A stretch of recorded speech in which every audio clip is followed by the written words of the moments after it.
মধ্যরাতের নিস্তব্ধতায় যদি হঠাৎ আকাশজুড়ে রহস্যময় গুঞ্জনের শব্দ ভেসে আসে, আর আপনার পায়ের নিচের মাটির গর্ত থেকে কেউ নাম ধরে ডাকতে শুরু করে, তাহলে কি করবেন? নিশিতপুর গ্রামের মানুষ বছরের পর বছর এই আতঙ্কের সঙ্গে বেঁচে আছে। কেউ বলে এটি অভিশপ্ত আত্মাদের আর্তনাদ, কেউ বলে মাটির গভীরে বন্দী এক অশুভ শক্তির জাগরণ।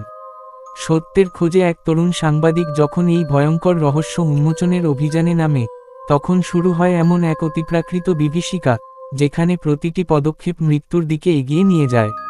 শেষ পর্যন্ত কি সে অভিশাপের রহস্য ভেদ করতে পারবে, নাকি সেও চিরতরে হারিয়ে যাবে অন্ধকারের অতলে? ঘন জঙ্গলে ঘেরা শালবনের পাশে একটি ছোট্ট গ্রাম, নিশিতপুর। দিনের বেলায় গ্রামটি শান্ত হলেও রাত নামলেই শুরু হতো এক অদ্ভুত ঘটনা। আকাশের বুক চিরে ভেসে আসত ভয়ঙ্কর গুঞ্জনের শব্দ, আর গ্রামের মাঝখানের পুরনো মাটির গর্ত থেকে শোনা যেত এমন এক অতিপ্রাকৃত আওয়াজ, যা শুনলে মানুষের শরীর জমে বরফ হয়ে যেত।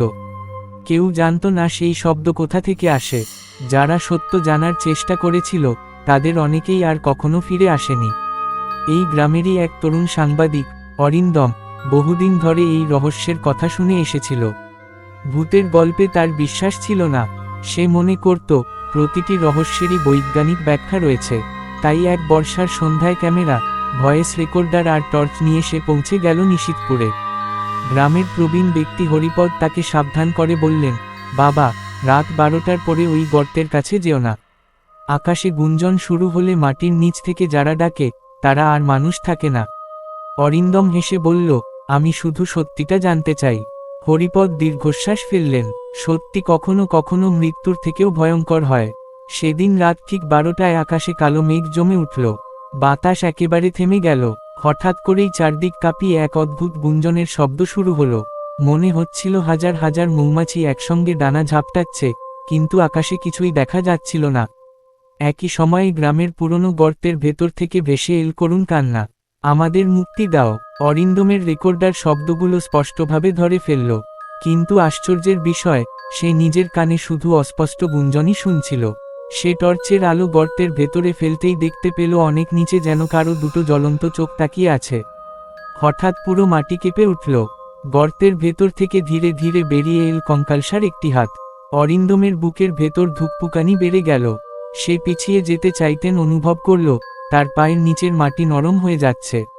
মনে হচ্ছিল মাটি তাকে নিজের ভেতরে টেনে নিচ্ছে। অরিন্দম প্রাণপণে পিছিয়ে আসতে চাইছিল, কিন্তু তার দুই পা যেন অদৃশ্য কোনো শক্তি শক্ত করে ধরে রেখেছে। গর্তের ভেতর থেকে বেরিয়ে আসা কঙ্কালসার হাতটি ধীরে ধীরে আরও উপরে উঠতে লাগল। হাতটির নখগুলো অস্বাভাবিক লম্বা, কালো, আর সেগুলো থেকে টপটপ করে কালচে তরল পড়ছিল। ঠিক তখনই আকাশের গুঞ্জনের শব্দ আরও তীব্র হয়ে উঠল। শব্দটা আর শুধু গুঞ্জন নয়, মনে হচ্ছিল শত শত মানুষের কান্না, আর্তনাদ আর ফিসফিসানি একসঙ্গে মিশে গেছে। অরিন্দম তার ক্যামেরা চালু করল। ক্যামেরার স্ক্রিনে যা দেখা গেল, তা দেখে তার শরীর ঠান্ডা হয়ে গেল। খালি চোখে যেখানে শুধু অন্ধকার, ক্যামেরার স্ক্রিনে সেখানে দেখা যাচ্ছে গর্তের চারপাশে দাঁড়িয়ে আছে অসংখ্য সাদা ছায়ামূর্তি। প্রত্যেকের চোখ দুটো সম্পূর্ণ কালো, মুখে কোনো ঠোঁট নেই, আর তারা সবাই একসঙ্গে গর্তের দিকে তাকিয়ে রয়েছে। হঠাৎ তারা সবাই ধীরে ধীরে মাথা ঘুরিয়ে অরিন্দমের দিকে তাকালো। একই সঙ্গে ভেসে এল একটি কর্কশ কণ্ঠ, তুই কেন এসেছিস? অরিন্দম কাঁপা গলায় বলল, আমি সত্য জানতে চাই। পরক্ষণেই চারদিকের বাতাস বরফের মতো ঠান্ডা হয়ে গেল। এক বৃদ্ধা আত্মা ভেসে সামনে এল। তার চুল মাটিতে লুটিয়ে পড়েছে, চোখের জায়গায় শুধু অন্ধকার। সে ফিসফিস করে বলল, অনেক বছর আগে এই গ্রামের নিচে ছিল একটি নিষিদ্ধ মন্দির। সেখানে এমন এক আচার হয়েছিল, যা কখনো সম্পূর্ণ করা উচিত ছিল না। আচার ভেঙে যাওয়ার সঙ্গে সঙ্গে শত শত আত্মা এই মাটির নিচে বন্দী হয়ে যায়। অরিন্দম বিস্ময়ে জিজ্ঞেস করল, তাহলে আকাশের গুঞ্জন? বৃদ্ধা উত্তর দিল, ওটা কোনো বাতাসের শব্দ নয়। বন্দী আত্মাদের আর্তচিৎকার আকাশে প্রতিধ্বনিত হয়। আর এই গর্ত, এটাই তাদের একমাত্র পথ। কথা শেষ হতেই গর্তের ভেতর থেকে ভয়ঙ্কর গর্জন শোনা গেল। মাটি ফেটে যেতে শুরু করল। এক বিশাল কালো ছায়া ধীরে ধীরে উপরে উঠতে লাগল।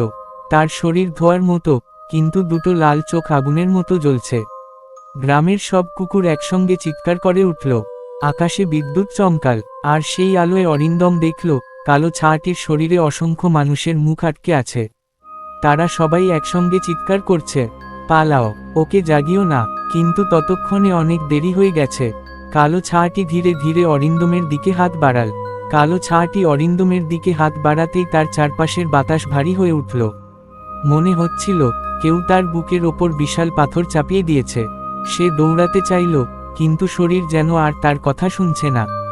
ঠিক সেই মুহূর্তে তার গলায় ঝোলানো ছোট্ট লোহার তাবিজটি হঠাৎ প্রচণ্ড গরম হয়ে উঠল।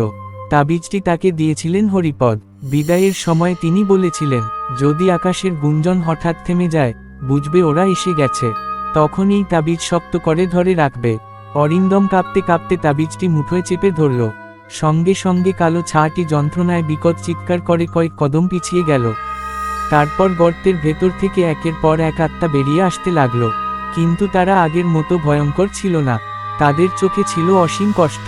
একটি ছোট্ট মেয়ের আত্মা সামনে এসে বলল, আমাদের বাঁচাও, আমরা দোষী নই। অরিন্দম বিস্মিত হয়ে জিজ্ঞেস করল, তোমাদের সঙ্গে কি হয়েছিল? মেয়েটির কণ্ঠ কেঁপে উঠল। প্রায় 150 বছর আগে গ্রামের এক তান্ত্রিক অমরত্ব পাওয়ার লোভে নিষিদ্ধ যজ্ঞ শুরু করেছিল। যজ্ঞ সম্পূর্ণ করতে সে নিরীহ মানুষদের বলি দেয়। কিন্তু শেষ মুহূর্তে আচার ভেঙে যায়। সেই থেকে আমরা সবাই এই গর্তের নিচে বন্দী।